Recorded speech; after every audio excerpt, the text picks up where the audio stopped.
Hello students, আমি Moumita ma'am. আশা করি তোমরা সকলে খুব ভালো আছো। Welcome back to our channel. Students, আজকে আমি তোমাদের এমডিসি ডিজাস্টার ম্যানেজমেন্ট থেকে অগ্নিকাণ্ডের যে শ্রেণীবিভাগগুলি রয়েছে সেগুলোর উপরে আজকে ক্লাস নেব। তোমাদের আমি এর আগে অগ্নিকাণ্ডের বৈশিষ্ট্যগুলি নিয়ে আলোচনা করেছিলাম, তো আজকে আমি অগ্নিকাণ্ডের যে বিভিন্ন শ্রেণীবিভাগগুলি রয়েছে তার থেকে এটা হচ্ছে পার্ট 1, ঠিক আছে? তো পার্ট 1-এর আমরা 5টা শ্রেণীবিভাগের মধ্যে যে কোনো দুটো নিয়ে হচ্ছে আমরা প্রথম দুটো নিয়ে আমরা আলোচনা করব, ঠিক আছে? এবং বাকিগুলো আমরা অন্য ভিডিওতে কভার করে দেওয়ার চেষ্টা করব। চলো, ভিডিওটি শুরু করার আগে বলে রাখি যে আমাদের অনলাইন ক্লাস কিন্তু এখনো চলছে এবং অনলাইন ক্লাসে কিন্তু আমরা নোটসও প্রোভাইড করছি। তোমরা যারা আমাদের কাছে অনলাইনে পড়তে চাও, পরীক্ষার আগে অ্যাডমিশন নিতে চাও, তারা আমাদের হেল্পলাইন নাম্বারে যোগাযোগ করতে পারো। আমাদের হেল্পলাইন নাম্বার হচ্ছে একটা দেখো দেওয়া আছে এখানে 6295916282, আর একটা হচ্ছে 7076398606, ঠিক আছে? দেওয়া আছে এখানে দুটো নাম্বার। তোমরা যে কোনো একটি নাম্বারে কিন্তু যোগাযোগ করে আমাদের সঙ্গে যুক্ত হয়ে যেতে পারো। এবং আমাদের যেটা কোর্স ফি, যেটা শুরুতেই ছিল 999 টাকা, ওটা কিন্তু এখনো হচ্ছে আমাদের রয়েছে। তোমরা যারা এখন অ্যাডমিশন নেবে তোমাদেরকেও কিন্তু সেম অ্যামাউন্টটাই পে করতে হবে। এবং তোমাদের আমরা কিন্তু মানে যাবতীয় যতগুলো নোটস এতদিন ধরে আমরা দিয়েছি সবগুলো কিন্তু তোমাদের একেবারে আমরা প্রোভাইড করে দেব, ঠিক আছে? তো এতটুকুই বলার ছিল। চলো টপিকটি শুরু করি।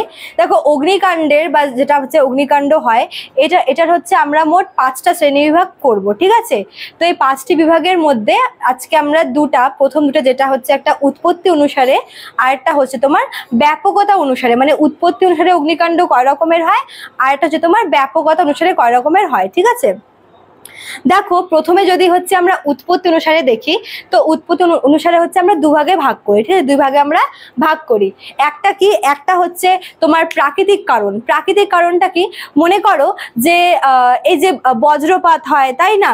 বিদ্যুৎ চমকায়, এবং কি হয় যে বজ্রপাতের ফলে কখনো কখনো মনে করো যে জঙ্গলে, ঠিক আছে, ফরেস্টে ওই গাছে আগুন লেগে যায় এবং এর ফলে কিন্তু দাবানলের সৃষ্টি হয়। তো এটা হচ্ছে একটা প্রাকৃতিক ঘটনা, একটা প্রাকৃতিক কারণ।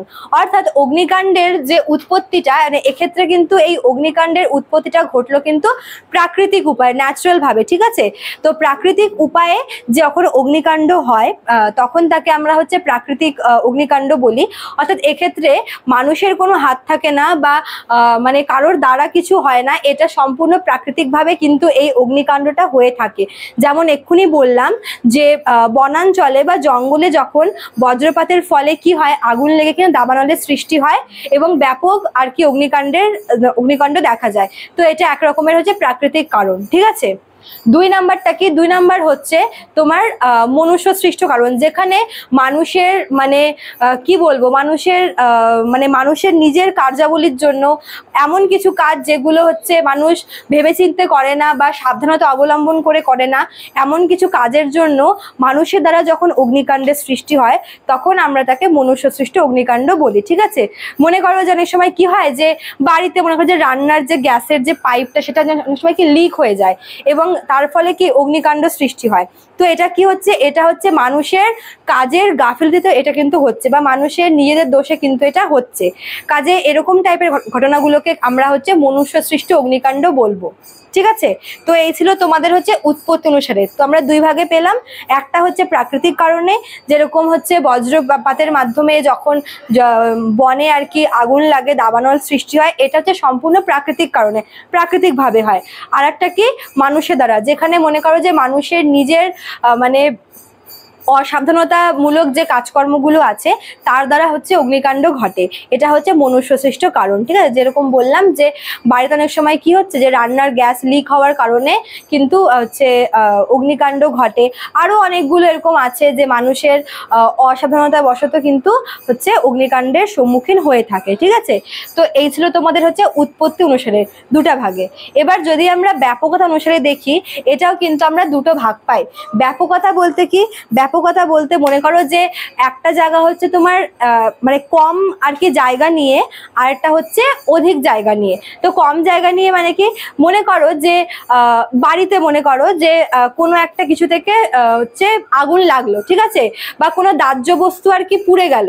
এবার কি হচ্ছে, সেখানটায় মানে অল্পটুকু জায়গা জুড়েই কিন্তু হচ্ছে দহনটা হচ্ছে, ঠিক আছে?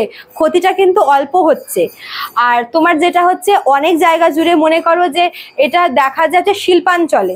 শিল্পাঞ্চলে কি হচ্ছে যে মনে করো যে আগুন লাগলো এবং দাউ দাউ করে জ্বলে উঠলো এবং আশেপাশে অনেকগুলো বিল্ডিং, অনেকগুলো জায়গায় কিন্তু মানে ছড়িয়ে পড়ে আগুনটা, ঠিক আছে, মানে ব্যাপকতার হারটা বৃদ্ধি পায়। মানে এক হয় হচ্ছে কম ব্যাপক, যেখানে অল্প জায়গা জুড়ে আর কি অগ্নিকাণ্ড ঘটে, আরটা হচ্ছে তোমার অনেকখানি জায়গা জুড়ে হয়। যেটা অল্প জায়গা জুড়ে হয় সেটা হচ্ছে মানে গৃহস্থালিতেই হয়ে থাকে, বাড়িতেই হয়ে থাকে। আর যেটা তোমার হচ্ছে ব্যাপকভাবে হয়, মানে যেটা তোমার অনেক জায়গা জুড়ে হয়, সেটা হচ্ছে শিল্পাঞ্চল বলতে পারো যে একটা ইয়ে। অনেক সময় দেখা যায় যে এরকম মানে কোথায় একটা আগুন লাগলো যে অনেকগুলো দোকান হচ্ছে পুড়ে গেল, বাজারে আগুন লাগে, তাই না, এরকম কিন্তু হয়েও থাকে। এর ফলে এগুলো হচ্ছে তোমার ব্যাপকতার উপর নির্ভর করে আর কি অগ্নিকাণ্ডকে আর কি ভাগ করা হয়। একটা হচ্ছে মানে কম জায়গা, মানে কম ক্ষতি হয় বা কম জায়গা জুড়ে হয়, আর একটা হচ্ছে বেশি ক্ষতি হয় বা কম মানে অনেকখানি জায়গা জুড়ে হয়, ঠিক আছে। তো এইটা তোমার হচ্ছে দুই ভাগটা ছিল। বাকি আমরা যে তিনটা ভাগ রয়েছে সেটা হচ্ছে আমরা পরের ভিডিওতে কভার করে দেবো, ঠিক আছে, যেহেতু একটা ক্লাসে সবগুলো করা পসিবল না। তো বাকিগুলো হচ্ছে আমি অন্য ভিডিওতে তোমাদের আর কি কভার করে দেব। তো আজকে তোমাদের এতটুকুই থাকলো, আশা করি তোমরা বুঝতে পারলে যে অগ্নিকাণ্ডের বিভিন্ন ভাগগুলি। তো দেখা হচ্ছে নিউ ক্লাসে। Thank you.